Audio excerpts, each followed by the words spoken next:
Hello dear students, welcome back to the channel. ইয়াৰ আগৰ ভিডিঅ'লৈকে আমি class 10 গণিতৰ আমি 3.2 আমি কোৱেশ্চন নম্বৰ 3 গুটেখিনি শেষ কৰিলো। আজি আমি কোৱেশ্চন নম্বৰ 4 টো চাম। ওকে, তো কোৱেশ্চন নম্বৰ 4 ত আমি কি কৰিব লাগে, আমাক এটা প্ৰশ্ন দিয়া আছে। এই প্ৰশ্নত আমাক কৈছে শেষত a আৰু b ৰ মান ওলাব লাগে। ওকে, তো ইয়াৰ আমাক দিয়া আছে যদি x + 3 এই x + 3 টো কি হয় x³ + ax² + bx + c ইয়াৰ কি হয় এই বহুপদটোৰ এটা উৎপাদক হয়। তেনে উৎপাদক হ'লে আমি আৰু লগতে a + b = 7 দিয়া আছে, তেন্তে a আৰু b ৰ মান ওলাব লাগে। ওকে, তো উৎপাদক হোৱা এই কথাটো তোমালোকে ক্লাছ 9 ত পাই আহিছিলা। যদি কোনো এটা কি হয় বহুপদ এনেকৈ বহুপদ ৰাখিলে যদি আন এটা কি হয় বহুপদৰ যদি কি হয় উৎপাদক হয়, তেন্তে আমি কি কৰোঁ, যদি এই বহুপদৰে ইয়াক যদি আমি হৰণ কৰোঁ, হৰণ কৰিলে কি হ'ব, ভাগে সদায় কি ওলাব, শূন্য ওলাব, হয়নে? তো সেইটো আমি কনচেপ্টটো লৈ পেলাই ইয়াৰ পৰা আমি কি কৰিব লাগিব, প্ৰথমতে এই যিটো আমাক কি দিয়া আছে বহুপদটো দিয়া আছে, এই বহুপদৰ পৰা আমি a আৰু b ৰ যিটো সম্পৰ্ক আছে সেইটো ওলাম। তাৰ লগতে আৰু ইয়াত আমাক a আৰু b ৰ সম্পৰ্ক দিয়া আছে a + b = 7, তো সেই দুটা আমি সমীকৰণ লৈ কি কৰিব লাগিব, a আৰু b ৰ মানটো আমি ওলাম। ওকে, তো প্ৰথমতে যি দিয়া আছে এইটো আমি লিখি লওঁ প্ৰথমতে। তো এইটো হৈ গ'ল আমাৰ এক্সাৰচাইজ 3.2 কুৱেশ্যন নম্বৰ 4। ওকে, তো প্ৰথমতে মই লিখি ল'ম দিয়া আছে, কি দিয়া আছে আমি যদি প্ৰশ্নটো ভালকৈ চাওঁ, ইয়াত কৈছে x + 3 কি হয় x³ + ax² - bx + 6 কি হয় উৎপাদক। আমাক দিয়া আছে x + 3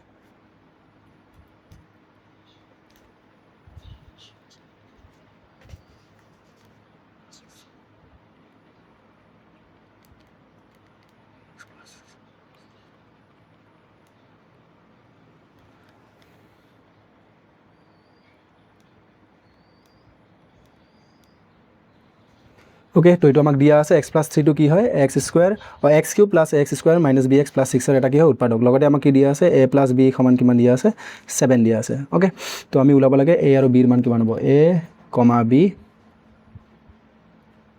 = কি হয় কুৱেশ্যন মাৰ্ক, a আৰু b ওলাব লাগে। তো যিহেতু আমাক কি দিয়া আছে x + 3 দিয়া আছে, তো ইয়াৰ পৰা আমি কি কৰি ল'ম, প্ৰথমতে x ৰ মানটো ওলাই ল'ম।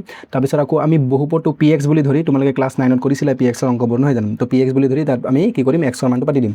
তো x + 3 = কি হ'ব, তো এটাকে x + 3 = 0, ইয়াৰ পৰা আমি x ৰ মান ল'ব পাৰিম -3। তো হৈ গ'ল আমাৰ x ৰ মান কিমান -3। যিহেতু x + 3 টো এটা উৎপাদক আছিল, তো ইয়াৰ পৰা আমি কি কৰিম এতিয়া x ৰ মানটো এইটো বহুপদত পাতি দিম। ওকে, তো প্ৰথমতে আমি ধৰি ল'ম ধৰা হ'ল কি হ'ব বহুপদটো আমি ধৰি ল'ম px মানে আমি কি ধৰিম, এইটো আছিল আমাৰ x³ + ax² - bx + 6। ওকে, এইটো আমাক দিয়া আছে। ওকে, তো এতিয়া আমি x ৰ ঠাইত মই কি পাতিম, x ৰ ঠাইত পাতিম মই এতিয়া -3।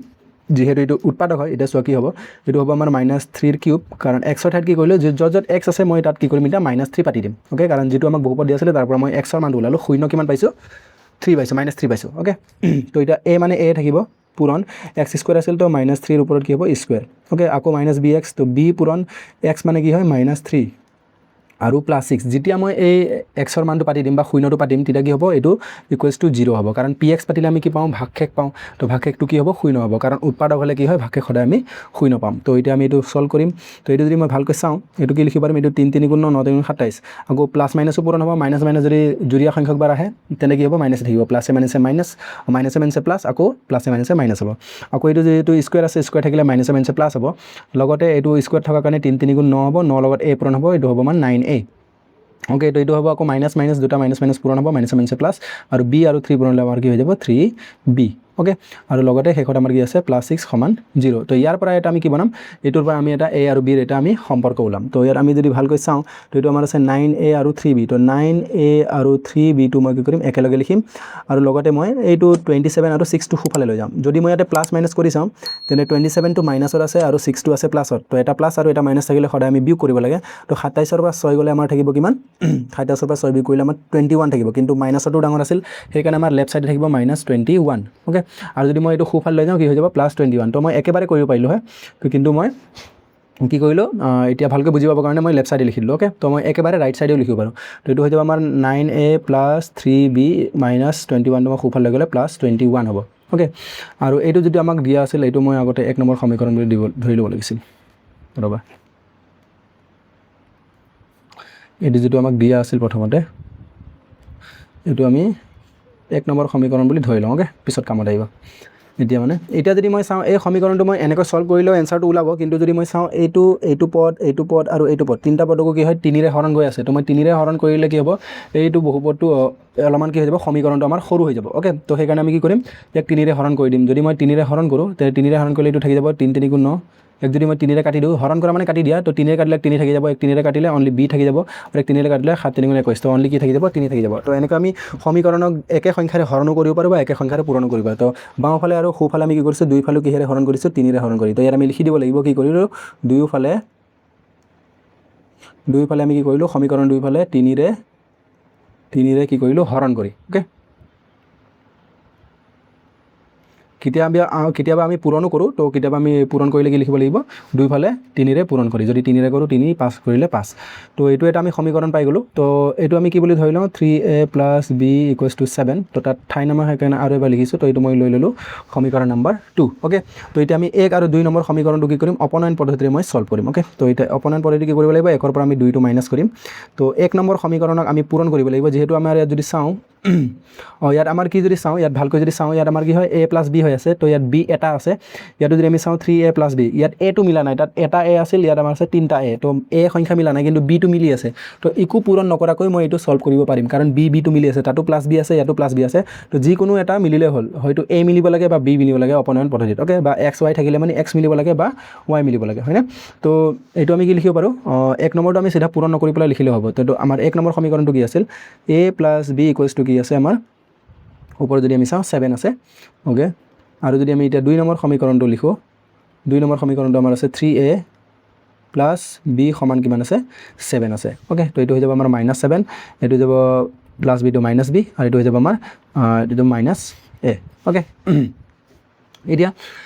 এতিয়া যদি মই ভালকৈ চাওঁ ইয়াত আমাৰ হৈ গ'ল এইটো এটা +b এটা -b এইটো আমাৰ কাটি যাব ওকে তাৰপিছত এইফালে সোঁফালে এটা -7 আৰু +7 কিমান হ'ব 0 হ'ব আৰু এইফালে 3a আছে প্লাছত মাইনাছত আৰু a আছে প্লাছত তো এইটো এটা প্লাছ মাইনাছ কৰিলে আমাৰ কি থাকিব 3টা এৰ পৰা এটা আহি গ'লে আমাৰ হৈ যাব 2a আৰু মাইনাছটো ডাঙৰ আছে তো -2a ওকে তো মই a সমান কি লিখিব পাৰিম a সমান হৈ যাব আমাৰ 0/-2 মানে এইটো আমাৰ কি হ'ব a সমান কিমান হ'ব 0 এটাকে আমি a এৰ মান কিমান পালোঁ 0 পালোঁ ওকে এতিয়া আকৌ আমি কি কৰিম a এৰ মানটো আমি পাতি দিম যিকোনো এটা সমীকৰণ পাতিলে হ'ব তো আমি কৰিম নাও বা চিধা লিখিলে হ'ব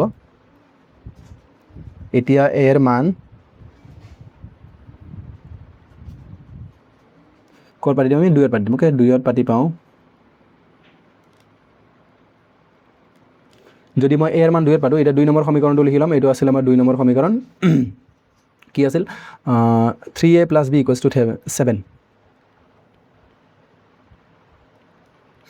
সো 3 মানে আমি কি লিখিম 3a লিখিম a মানে আমাৰ কি হ'ব 0 + b = 7 তো 3 × 0 আমাৰ কি হৈ যাব 0 হ'ব তো এইফালে থাকি যাব আমাৰ অনলি b তো b = কিমান পালোঁ আমি 7 তো এটাকে আমি কি পালোঁ a এৰ মান পালোঁ আমি 0 আৰু b এৰ মান কিমান পালোঁ আমি 7 ওকে তো এইটো হৈ গ'ল আমাৰ নিৰ্ণয় সমাধান a আৰু b এৰ মান ওকে